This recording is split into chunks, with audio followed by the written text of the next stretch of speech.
GS Jnanpith में आपका बहुत बहुत स्वागत है दोस्तों। हम लोग इसके प्रीवियस क्लास में हम लोग इसके फर्स्ट पार्ट को देख चुके हैं और ये आज आपके इसके सेकंड पार्ट को मैं लाया हूँ 11th हिस्ट्री वाला। इसमें हम लोग प्रीवियस में थोड़ा सा ये देख चुके थे कि आदि मानव का स्रोत कहाँ से था, आदि मानव के बारे में हमको पता किस प्रकार से चलता है और आदि मानव के जो शुरुआती थे जो आदि मानव थे उनसे कैसे परिवर्तन होते होते हम लोग उस होमो सेपियन तक पहुँच चुके थे। इसमें हम लोग सबसे शुरुआती जो आदि मानव थे वो प्राइमेट्स थे, उनके बारे में देखे थे। फिर प्राइमेट्स भी दो भाग में बढ़ चुके थे और प्राइमेट्स दो भाग में आपको बट गए, उसमें जो में बट गए होमोनोइड्स में और होमोनिड में। और होमोनिड का देखेंगे कि होमोनिड भी फिर फर्दर दो भाग में बढ़ जाता है, जिसमें आपको होमो और आपको ऑस्ट्रेलियोपिथेकस दो आपको होमोनिड के भी प्रकार हो जाते हैं, जिसमें आपको देखेंगे कि होमोनोइड जो था वो ऑस्ट्रेलोपिथेकस दोनों एक समान ही थे, थोड़े से अंतर के साथ ऑस्ट्रेलोपिथेकस आया था। और उसके बाद होमो आते हैं, होमो भी फर्दर तीन भाग में बढ़ जाते हैं, जिसमें आपको होमो हेबिलस, होमो इरेक्टस और होमो सेपियंस आते हैं। जो होमो हेबिलस औजार निर्माता थे, होमो इरेक्टस जो सीधे खड़े होकर चलने लगते थे, और उन्हीं के लक्षण के बाद होमो इरेक्टस ही धीरे धीरे बदलते बदलते होमो सेपियंस आ जाते हैं। अच्छा, हमारे जो बुक में दिया हुआ है कि जो आधुनिक मानव का उद्भव हुआ वो 1,60,000 वर्ष पहले हुआ, लेकिन मैंने कल बताया था कि होमो सेपियंस 18 लाख वर्ष पहले आ चुके थे। तो ये कैसे हो गया? तो देखिए, जब होमो इरेक्टस जब होमो सेपियंस का रूप ले रहे थे उस समय होमो इरेक्टस जब 18 लाख वर्ष पूर्व आ गए थे, उनमें जब परिवर्तन धीरे धीरे होता है तो उनको शुरुआती होमो सेपियंस बोलते हैं, यानी शुरुआती आधुनिक मानव के प्रकार बोलते हैं। और उसमें आपको आज बताएंगे हम कि आपको दो जो प्रजाति थे, होमो हिंडेलबर्गेसिस और होमो निएंडरथैलेसिस, ये दोनों आपको उनके जगह के जिस जगह पे इनके अवशेष प्राप्त हुए हैं उन्हीं के नाम पे इनका नाम रख दिया गया था। और ये शुरुआती होमोसेपियंस थे और इन्हीं होमोसेपियंस में थोड़े थोड़े परिवर्तन के साथ आधुनिक मानव 1,60,000 वर्ष पूर्व जैसे हम हैं वैसे इस धरती पे आ चुके थे। तो इसमें आपको हम देखा ना होगा कि होमो हिंडेलबर्गेसिस, अच्छा, एक जर्मनी का जगह है हिंडेलबर्ग, और वहाँ पे होमो हिंडेलबर्गेसिस के अवशेष प्राप्त होते हैं और वहीं के हिंडेलबर्ग में इनके प्राप्त हुए थे, होमो के ये प्रजाति थे, तो इसीलिए इनका नाम पड़ गया होमो हिंडेलबर्गेसिस। उसी अनुसार से जब हम आपको निएंडरथैलेसिस, ये आपको मैंने कल बताया था कि जर्मनी के एक निएंडर घाटी थे जहाँ पे एक आदिमानव के खोपड़ी मिलते हैं, उसके अवशेष प्राप्त होते हैं और ये निएंडर घाटी में मिलते हैं, होमो के प्रजाति थे, इसलिए इनका भी नाम पड़ जाता है होमो निएंडरथैलेसिस। तो ये दोनों कुछ और नहीं थे, ये होमो सेपियंस थे, लेकिन ये शुरुआती होमो सेपियंस थे। इनमें थोड़े परिवर्तन हो रहे हैं और थोड़े थोड़े परिवर्तन होकर 1,60,000 वर्ष पूर्व जो आएंगे वो एकदम होमो सेपियंस जिस प्रकार हम हैं उस प्रकार वो आ जाएंगे। तो इन दोनों को भी आप याद रखेंगे। अच्छा, ये आप क्वेश्चन आधुनिक मानव के उद्भव के विषय में दो मत हैं, ये क्वेश्चन आप 3 स्टार लगा लेंगे, क्योंकि ये जो है ना आपको आपके चैप्टर का सबसे इम्पोर्टेंट क्वेश्चन यही है और ये 8 नंबर वाले क्वेश्चन है। तो इसको आप ध्यान रखेंगे कि इनके उद्भव कैसे होते हैं, मतलब आधुनिक मानव के जो उद्भव हुए वो कैसे हो गए और किस स्थान पे हुए। जैसे आपको पता होगा कि हमारे जो 7 महाद्वीप हैं और 7 महाद्वीप में हम लोग रहते हैं, मतलब होमोसेपियंस रहते हैं। अच्छा, इन होमोसेपियंस का उद्भव किस जगह से हुआ था, ये कहाँ से किस प्रकार से ये फैले पूरे 7 महाद्वीप में, या ये 7 महाद्वीप में ही इनका जन्म हुआ, हर जगह से इनका विकास हुआ। तो इन दोनों के सिद्धांत पे 2 मॉडल दिया गया, एक प्रतिस्थापन मॉडल और एक क्षेत्रीय निरंतरता मॉडल। एक मॉडल कहता है प्रतिस्थापन मॉडल कि इनका जो जन्म हुआ किसी एक स्थान पे हुआ और ये जब जनसंख्या इनकी वृद्धि होती है तो ये धीरे धीरे क्या होते हैं, एक जगह से दूसरे जगह ये माइग्रेट कर जाते हैं, चले जाते हैं और इसी तरह ये चारों तरफ फैलते हैं। तो ये इस प्रतिस्थापन मॉडल का कहना था। दूसरा आपको आता है क्षेत्रीय निरंतरता मॉडल। ये कहता है कि इनका जन्म हर जगह पे हुआ और हर जगह, जैसे मतलब प्राइमेट्स हर जगह आए और प्राइमेट्स हर जगह बदलते बदलते होमो सेपियंस का रूप लिए। ये सारे महाद्वीपों के जो जितने महाद्वीप हैं या जितने जगह होमो सेपियंस पाए जाते हैं उन सभी जगह प्राइमेट्स भी आए हैं और आपको होमोनाइड्स भी आए हैं, होमोनिड भी आए हैं, होमो के पूरे प्रजाति भी आए हैं। तो ये आपको कहना है आपको क्षेत्रीय निरंतरता मॉडल का। लेकिन प्रतिस्थापन मॉडल कहता है कि नहीं, इनका जन्म एक जगह, एक किसी खास जगह पे हुआ, लेकिन फिर ये माइग्रेट कर गए हर जगह पे। तो इसके अंतर को आप याद रखेंगे, इसको पॉइंट वाइज दे दिया गया है, आप इसको बढ़िया से देखेंगे। इसमें देखिए कि कहता है कि भ्रमण करके सभी जगह फैले, मतलब कि इनका जन्म हुआ एक जगह और क्या किए, भ्रमण किए और फैल गए। इनकी उत्पत्ति अफ्रीका में हुई।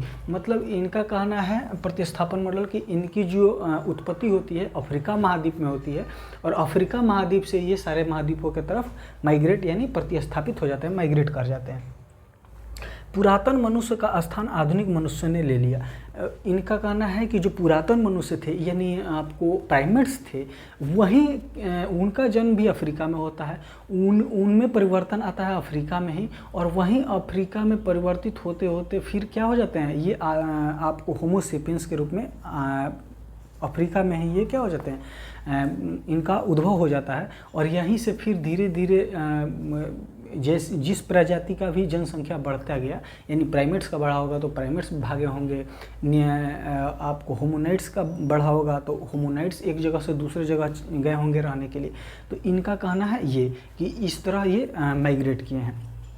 अनुवांशिकी और शारीरिक सजातीयता इस दृष्टिकोण का समर्थन करती है। इन्होंने अपना जो मॉडल दिया है, इसको इन्होंने प्रूफ करने के लिए एक थ्योरी दिया कि जो आप होमो सेपियंस के जो अनुवांशिकी रूप में आप देखते हैं, वो कहीं ना कहीं अफ्रीका के जो होमो सेपियंस पाए गए उन सब में अनुवांशिकी रूप से समानता मिलती है।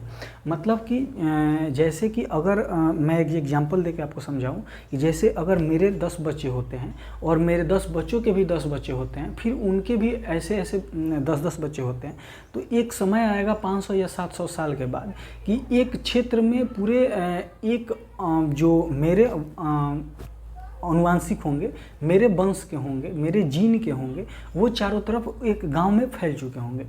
उसी प्रकार इनका कहना है कि जो अफ्रीका जो शहर था, अफ्रीका जो महाद्वीप था, अफ्रीका महाद्वीप में जो होमो सेपियंस के अनुवांशिकी रूप है, वहीं आपको हर जगह जो अवशेष मिलते हैं उनके भी वो अनुवांशिकी रूप से समानता प्राप्त है।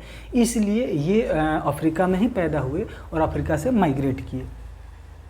एक ही क्षेत्र में उत्पत्ति के कारण समानता है, और ये कहते हैं कि अगर ये क्षेत्र में उत्पत्ति नहीं हुई रहती तो ये इस तरह के समानता इनमें देखने को नहीं मिलता। तो इन्होंने अपने मॉडल को प्रूफ करने के लिए कुछ पॉइंट भी दिए और इन्होंने अपने मॉडल को सही भी साबित करने का कोशिश किया।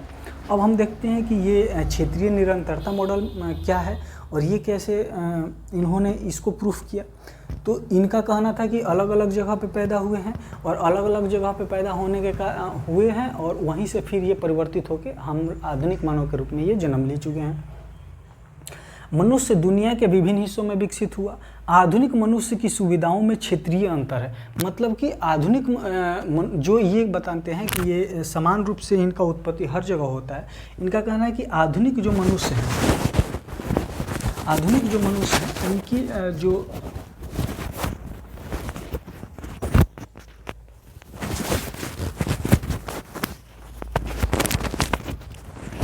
इनकी जो सुविधाएं और क्षेत्रीय आधुनिक मनुष्य हैं उनके सुविधाओं में क्षेत्रीय अंतर है। मतलब कि ये क्या है, उसकी सुविधाओं में क्षेत्रीय अंतर।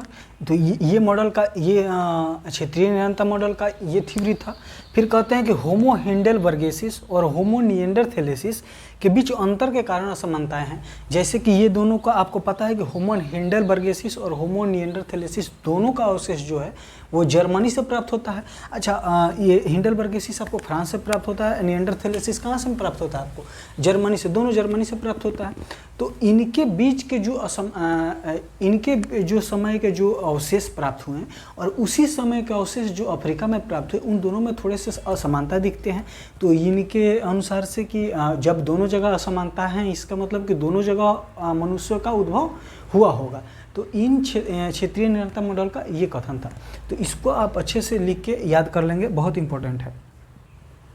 फिर है कि आधुनिक मानव अपना खाना किस प्रकार से प्राप्त करते थे। तो इनके जो खाना प्राप्त करने के तरीके थे, उनको हम लोग एक एक करके देखते हैं। एक पहला था इकट्ठा करना, दूसरा अपमार्जन करना, तीसरा शिकार करना और चौथा मछली पकड़ना। मतलब कि जो शुरुआती जो प्राइमेट्स थे, प्राइमेट्स के आसपास के जो भी प्रजाति थे, उनका जो भोजन आपको प्राप्त करने का जो तरीका था वो कैसा था कि बीज, जामुन, फल एवं कंद को एकत्र करके, मतलब किसी चीज़ को इकट्ठा करते थे और उसको इकट्ठा करके क्या करते थे, ये अपने भोजन को आहार के रूप में लेते थे। धीरे धीरे ये क्या होता है कि ये जो भोजन को इकट्ठा करने का जो जिम्मा होता है, वो क्या दे दिया जाता है, घर के वृद्धों को या और महिलाओं और बच्चों को दे दिया जाता है। और जो युवा होते हैं वो अब क्या करने लगते हैं, वो शिकार करने लगते हैं। शिकार से भी पहले ये एक और काम करते हैं, अपमार्जन करना। अपमार्जन करना मतलब क्या होता है कि ये क्या करते थे कि जो पुराने जानवर, कभी कोई मर गया हो या कोई शिकार के द्वारा उसको मार दिया गया हो और वो पड़ा हुआ था, तो उसका क्या करते थे, साफ सफाई करके उसको भी अपने भोजन के रूप में लेते थे। तो उसी प्रोसेस को क्या कहा जाता है, अपमार्जन करना, जिसमें पक्षियों, सरीसृप, यहाँ तक कि छोटे कीटों को भी इन्होंने उस समय भोजन का अपने आहार के रूप में इन्होंने लिया था। तो ये शुरुआती मनुष्य थे। फिर धीरे धीरे जब उनके पास औजार होने लगता है, जब उनके स्किल्स बढ़ने लगते हैं, मस्तिष्क में विकास होने लगता है, फिर वो क्या करते हैं, जानवरों को शिकार करते हैं। जानवरों के शिकार करते करते फिर धीरे क्या करेंगे, आग का खोज होगा, फिर आपको खेतीबाड़ी भी, उनका कृषि भी शुरू हो जाता है। उसके बाद मछली पालन, धीरे धीरे इसके बाद ये क्या करते हैं, मछली पालन का भी काम करते हैं। और इन्होंने मछली पालन के भी खोजा जा चुका है। और इनके बहुत सारे जो स्थल हैं, बहुत सारी जगह हैं, वहाँ पे मछलियों का, जो आपको मैंने कल बताया था ना कि जो दो पत्थरों के बीच में जो छाप पड़ जाता था, उस तरह का बहुत सारा छाप क्या मिला है, मछलियों के छाप मिले हैं जगह जगह पे। तो इससे ये पता लगाया जा सकता है कि मछलियों को अपने भोजन के रूप में लेते थे। और एक जगह पे बहुत सारे मछलियों के छाप मिलने का ये अंदाज़ा लगाया गया कि इन्होंने मछली पालन का भी काम इन्होंने किया होगा। ये चार जो थ्योरी, इनका भोजन प्राप्त करने का जो प्रोसेस है, इकट्ठा करके खाते थे, अपमार्जित करके, शिकार करके या मछली पालन करके। अब इन्होंने पेड़ से गुफाओं और ओपन एयर साइट्स तक का सफ़र, जैसे मतलब जो प्राइमेट्स थे वो पेड़ पे रहते थे, फिर ज़मीन पे आए, ज़मीन पे आने के बाद इन्होंने ऐसे बाहर रहना शुरू कर दिया, फिर गुफाओं में इन्होंने रहना शुरू कर दिया। और गुफाओं में रहने के बाद फिर ओपन जगहों पर, जहाँ कोई वृक्ष नहीं था, कोई गुफा नहीं था, वहाँ भी इन्होंने घर बना के रहने लगा। तो यहाँ तक का जो सफ़र था वो किस प्रकार से इन्होंने प्राप्त किया, तो इसमें आप देखेंगे कि किलोकबे और ओलेग शैली, ये केन्या का दो जगह है, किलोकबे और ओलेग शैली, इसको याद रखेंगे। और ये दो जगह थे। और में 1000 फ्लैग ट्रल और हाथ की कुल्हाड़ियों की खुदाई की गई। मतलब कि ये जो केन्या का जो दो शहर है, इस शहर में इन्होंने एक छोटा प्रकार से घर, इन्होंने फ्लैग ट्रन जो है, एक घर आवास के रूप में मिला है खुदाई के दौरान, जहाँ पे ये रहते थे। और हाथ की कुल्हाड़ियों की भी खुदाई की गई है, मतलब कुल्हाड़ी जो काटने वगैरह में काम आती है। तो इसका भी क्या मिला है, इनके इस जगह पे इनको इस चीज़ का अवशेष मिला है। तो याद रखेंगे कि जो हजारों फ्लैग ट्रन है और हाथ की कुल्हाड़ी है, वो केन्या के किलोकबे और ओलेग शैली दो जगह से प्राप्त हुआ है। फिर दक्षिणी फ्रांस में लाजरेट गुफा में एक 12x4 मीटर का आश्रय तथा भोजन बनाने के दो जगह और अन्य खाद्य स्रोत मिले हैं। मतलब कि एक फ्रांस का एक जगह है जहाँ उसमें एक लाजरेट गुफा नामक एक जगह है, वहाँ पे एक गुफा मिला है, लाजरेट गुफा उसके नाम से जानते हैं हम। तो उस गुफे के अंदर आपको खाना बनाने का और कुछ खाने के अवशेष भी प्राप्त हुए हैं। कुछ खाना बनाने के जो प्रोसेस होता है जिस तरह से बनता है खाना, उस जगह का भी, मतलब जिसे हम लोग भोजनालय जो रसोई घर बोलते हैं, उस प्रकार के 2 रसोई घर उस जगह से मिले हैं। और आपको खाने, उस रसोई घर में कुछ खाने जो अन्न वगैरह हैं उसके भी अवशेष मिले हैं। और उसी के बगल में एक 12x4 का आपको एक आश्रय मतलब घर टाइप का भी उस गुफा के अंदर मिला है। तो इससे आप अंदाज़ा लगाया गया है कि गुफा में उन्होंने रहना भी शुरू किया था, उन्होंने गुफे के अंदर खाना बनाना भी शुरू किया था, और गुफे के अंदर उन्होंने आपको क्या इन सारे चीज़ों का निर्माण करके वो रहते भी थे। तो ये याद रखेंगे कि ये जो चीज़ कहाँ से मिला है, फ्रांस से मिला है। अच्छा, टेरा माटा एक लकड़ी का घर है जो आपको फ्रांस से मिला है। तो एक लकड़ी का घर जो ये अस्थायी रूप से एक घर होता था जिसको टेरा मेटा मतलब बोला जाता था। मतलब कि कभी भी ये कहीं जाते थे, अगर उनको अस्थायी रूप से रुकना है, कुछ दिनों के लिए रुकना है, तो वो लकड़ी के एक आवास भी बनाते थे जिसको हम लोग किस नाम से जानते थे, टेरा मेटा के नाम से जानते थे। तो ये भी याद रखेंगे टेरा मेटा का जो है वो लकड़ी के घर है, और इसका अवशेष कहाँ से मिला है, तो फ्रांस से ही मिला है। मतलब कि आवास के 2 जो अवशेष हैं, एक गुफा के अंदर और एक लकड़ी के अवशेष टेरा मेटा, ये दोनों कहाँ से मिला, फ्रांस से मिले। उसके गुफा के अंदर रसोई घर भी मिला है, खाने के कुछ अवशेष भी मिले हैं, और आपको किलोकबी और ओलेग शैली जो केन्या में है वहाँ पे 2 चीज़, वहाँ पे क्या मिला है, एक फ्लैक्ट्रल और हाथ की कुल्हाड़ी के अवशेष वहाँ से प्राप्त हुआ है। अब आधुनिक मानव द्वारा आग का प्रयोग किस प्रकार से किया जाता है, मतलब आधुनिक मानव ने आग का जब खोज हुआ तो आधुनिक मानव इस आग का प्रयोग किस प्रकार से करता था। मतलब कि केवल एक भोजन बनाने के लिए, तो भोजन पकाने के लिए तो करता नहीं था, तो इसके भी 2-4 यूज थे। क्या था, गुफाओं के अंदर गर्मी और प्रकाश, ठंडी के दिन में क्या होता था, ठंडी के दिन में अगर ठंडी लगती थी तो उस आग के लकड़ी से इनको कुछ गर्मी भी प्राप्त होती थी, और उससे क्या होता था कि उनको प्रकाश की भी प्राप्ति हो जाती थी। तो आग का इन्होंने प्रयोग गर्मी लाने के लिए भी तथा प्रकाश के रूप में भी इन्होंने प्रयोग किया। तथा लकड़ी को सख्त बनाने के लिए जब कुल्हाड़ी वगैरह बनाते थे तो उसको थोड़ा सा क्या करते थे, उस लकड़ी को थोड़ा सा उस आग पे सेक करके भी बनाते थे, जिससे लकड़ी की मजबूती बढ़ जाती थी। तो इसके लिए भी इन्होंने प्रयोग किया। खतरनाक जानवरों से बचने के लिए भी इन्होंने आग का इस्तेमाल किया। अगर शेर वगैरह आ जाता था तो ये अपनी जान बचाने के लिए उस आग का इस्तेमाल करते थे, जिससे जानवर भाग जाते थे। तो और खाना पकाने के लिए तो उन्होंने करता ही था। तो ये 4 जो यूज था किस चीज़ का, आग का, कि आग का प्रयोग उन्होंने क्यों किया, तो खाना बनाने के लिए किया। उसके बाद क्या किया, खतरनाक जानवरों से बचने के लिए किया, लकड़ी को सख्त बनाने के लिए किया, तथा गुफाओं के अंदर गर्मी और प्रकाश प्राप्त करने के लिए भी इन्होंने ये आग का प्रयोग किया है। तो ये भी आप याद रखेंगे, इसको भी शॉर्ट आंसर क्वेश्चन में पूछ देता है। फिर आपके आते हैं उपकरण बनाना। अब ये उपकरण बनाते थे, तो उपकरण बनाने का प्रोसेस कैसे शुरू हुआ और कैसे कैसे ये आगे बढ़ा, इसको हम थोड़ा सा देखते हैं। इसके अवशेष कहाँ से प्राप्त हुए हैं, तो इसका शुरुआत होमोनिड के समय हुआ। जो आपको होमोनिड्स थे, होमोनोइड्स नहीं थे, जो होमोनिड्स थे जिनका 50 लाख वर्ष पूर्व इनका जो अवशेष प्राप्त हुआ, और वही होमोनिड्स प्रजाति फिर धीरे धीरे होमो ऑस्ट्रेलियोपिथेकस, होमो इरेक्टस, होमो हेबिलस, होमो सेपियंस के रूप में जाने जाते हैं। उनका जो था उन्होंने क्या किया था, उन्होंने उपकरण बनाना शुरू किया था। तो होमोनिड थे, उन्होंने सबसे पहले क्या किए थे, वो आपको उपकरण बनाने का कार्य शुरू करते हैं। पत्थर के औजार का निर्माण तथा उपयोग का शुरुआती साक्ष्य इथोपिया और केन्या से प्राप्त होते हैं। तो जो पत्थर के औजार थे, अब पूछेगा कि पत्थर के औजार का जो सबसे शुरुआती साक्ष्य है, मतलब कि जो होमोनिड के द्वारा जो प्रयोग किया गया औजार होगा, उसका अवशेष किस जगह से प्राप्त होता है, तो इथोपिया और केन्या से, याद रखिएगा। और शुरुआती उपकरण निर्माता ऑस्ट्रेलियोपिथेकस थे। तो आपको पता ही है कि होमोनिड्स भी थे उसी समय के अंतराल में, थोड़े से समय के अंतराल में, मतलब 50 लाख वर्ष पूर्व आपको होमोनिड भी देखेंगे और 50 लाख वर्ष पूर्व आपको ऑस्ट्रेलियोपिथेकस भी देखेंगे।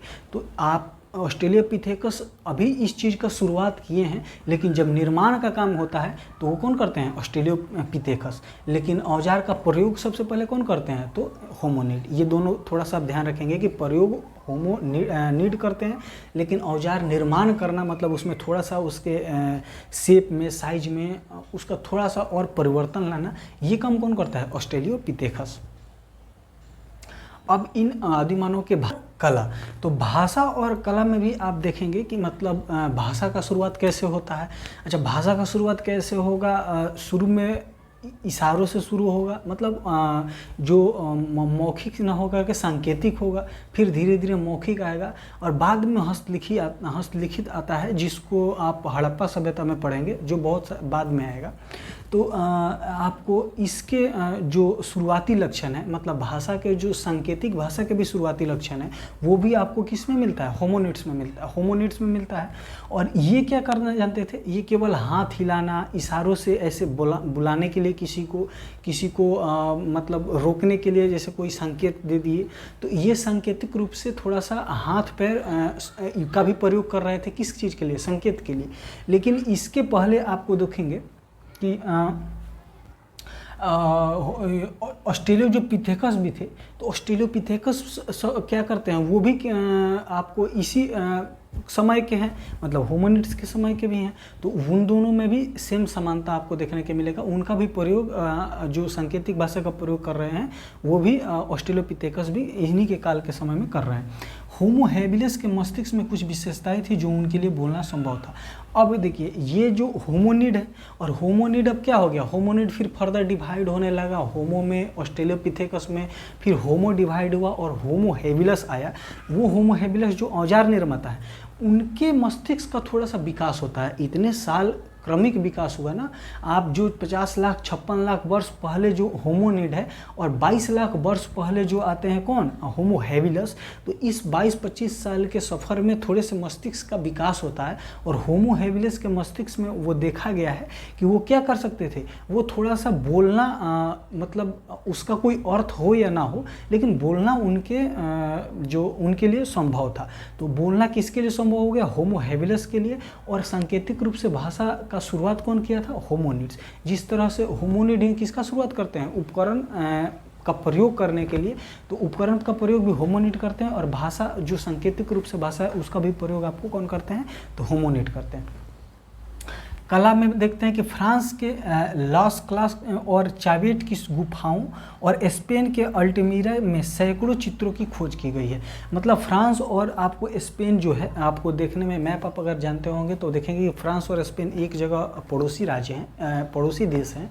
तो इन दोनों के क्षेत्र के आसपास थोड़ा से जो गुफाएँ हैं, उन गुफाओं का नाम दिया गया है और उस जगहों का नाम दिया गया, उसको आप दिमाग में रखेंगे। 1 नंबर का क्वेश्चन में पूछ देता है। तो इसके जो फ्रांस और स्पेन के जो क्षेत्र हैं, यहाँ पे आपको शुरुआती जो कला के जो चित्रकारी हैं, आदिमानव के द्वारा कुछ चित्रकारी के शुरुआत की गई थी, तो उसके कुछ साक्ष्य आपको इस जगह से देखने को मिलता है। फिर पेंटिंग का काम सफल शिकार सुनिश्चित करना था, अपने तकनीक को दूसरे के साझा करना था। अच्छा, ये जो था, ये कला का विस्तार, मतलब कला करने का आदिमानव के उस समय मन में क्यों आया? वो विचार आया ही क्यों कि कुछ पेंट करते हैं या कुछ करते हैं। तो ये जो आप देख रहे हैं कि जैसे सांकेतिक भाषा का तो हो गया, तो भाषा का भी आविष्कार उस समय केवल किसी जरूरी बहुत महत्वपूर्ण काम के लिए ही जो सांकेतिक भाषा का भी प्रयोग किया जा रहा था, उस समय किया जा रहा था। लेकिन जब कला का विकास हुआ तो कला का भी प्रयोग उन्होंने अपने फ़ायदे के लिए किया। किस फ़ायदे के लिए? तो अगर जिस जगह में जानवर ज़्यादा हैं, मतलब वहाँ पे क्या है कि वहाँ शिकार करना आसानी है और छोटे जानवर ज़्यादा हैं जिनको मार के खाया जा सकता है, तो उस क्षेत्र में कुछ ऐसा चित्रकारी करते थे कि कोई भी अगर आए तो उस चित्र को देख के ये मिल जाए कि इस क्षेत्र में उनको क्या मिल सकता है, इस क्षेत्र में उनके लिए शिकार मिल सकता है। और वैसे क्षेत्र जहाँ आपको बड़े बड़े जानवर मिलते हैं जो इनका खुद शिकार कर देते थे, तो उस क्षेत्र में भी इन्होंने पेंटिंग करके लोगों को या अपने जो उस समय के साथी थे, प्रजाति के लोग के थे, उनको बचाने के लिए भी इन्होंने इस चीज़ का इस्तेमाल किया। उसके बाद आपको अपने तकनीक, जैसे मान लीजिए कि किसी जानवर को मारना है, वैसा जानवर जो मान लीजिए कि इस क्षेत्र में पाया जाता है और उनको जानकारी नहीं था, जो अभी नए आ रहे हैं उस क्षेत्र में, लेकिन जो वहाँ पहले से उस क्षेत्र में रह रहे हैं और उस जानवर को वो मार के खाते रहे हैं, तो उनके किस तकनीक के द्वारा उन्होंने उसका शिकार किया, किस तकनीक के द्वारा उसको मारा, तो इसका भी वो क्या करते थे, पेंटिंग कर देते थे। और उस पेंटिंग में उसको बताते थे कि गर्दन पे मारना है या आपको किस में उसके शरीर पे वार करना है। तो इस तरह का कोई पेंटिंग बना करके अपने तकनीक का मतलब अपने बुद्धि का प्रयोग करके अपने बुद्धि का क्या करते थे, साझा करते थे अपने दूसरे साथियों के साथ। तो इस चीज़ के लिए भी इन्होंने अपने कला का प्रयोग किया। तो ये आपके फर्स्ट चैप्टर आपका ख़त्म हो गया और इसका आपको स्क्रीनशॉट ले लेंगे। अगर नहीं होगा तो आपको जो भी जीनियस क्लास के बच्चे जुड़े हुए हैं वो या तो त्रिकोलिया के हों, रघुनाथपुर के हों या आपको चंदमारी के हों, उनको तो ग्रुप में दे दिया जाएगा। जो नए बच्चे आप लोग देख रहे होंगे तो आप स्क्रीनशॉट लेके इसका नोट्स बना सकते हैं, नहीं तो इसमें लिंक में व्हाट्सएप ग्रुप व्हाट्सएप मेरा होगा, उस पर आप मैसेज करेंगे तो उसको उस पर आपको PDF दे दिया जाएगा। बाकी आप इसका नोट्स बनाएंगे, क्वेश्चन आंसर भी आपके ग्रुप में डाल दिया जाएगा। और धीरे धीरे करके हम लोग कोशिश करेंगे कि पहले हिस्ट्री पूरा ख़त्म कर दें, फिर पॉलिटी और फिर ज्योग्राफी, और इस तरह करके उसके बाद जो भी समय बचेगा उसका हम लोग रिवीजन करेंगे। तो थैंक यू सो मच। और जो अच्छा लग रहा है तो आप प्लीज़ इसको शेयर करें। Thank you.